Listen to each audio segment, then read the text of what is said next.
Next question comes from Pearl from Open Parliament. Pearl, can you hear us? Let me try one more time. Pearl from Open Parliament, you would need to unmute yourself. Yes, thank you very much for your availability and inviting me to today's briefing, Dr. Tedros. I appreciate that. So, for the benefit of millions of people who live in autocratic WHO member states and where the democratic space is shrinking for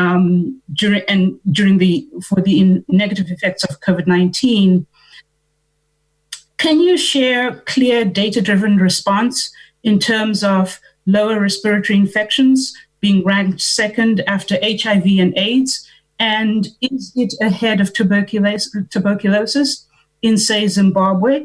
I ask this because although I'm using Zimbabwe as an example in my question, please reply with reference to Mozambique, Tanzania, Zambia, as well as Zimbabwe, given that besides South Africa, in the SADC region, these 4 countries are lagging behind South Africa by many weeks, and no modeling information is readily available to their populations to even talk about a curve. Moreover, in Zimbabwe, the rapid diagnostic test kits... Can you please get the question very shortly, please?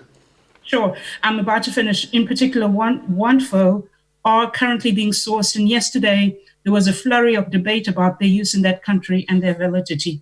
Thank you. I'm not sure we understood really the question here. So the question I'm asking is, number one, can you speak to the lower respiratory infections? Are they ranked second behind HIV and AIDS, ahead of tuberculosis? I was using Zimbabwe as an example, but I'm asking you to speak more specifically for Mozambique, Tanzania, and Zambia, and to speak a little bit about the rapid diagnostic test kits, in particular OneFo, which has been used in Zimbabwe. So these are many questions, so I don't know if any of our experts can... What I would suggest, your questions are important, but they're very specific to individual countries in Southern Africa. I do know that for the case of Zambia, Mozambique and Zimbabwe, that the reported numbers from those countries are low, but in Zambia there's been a 50% increase in the last week, though the numbers are low. The number of deaths remain low. And obviously, in that reflecting a reality, that's positive, but it can also reflect underdiagnosis of cases.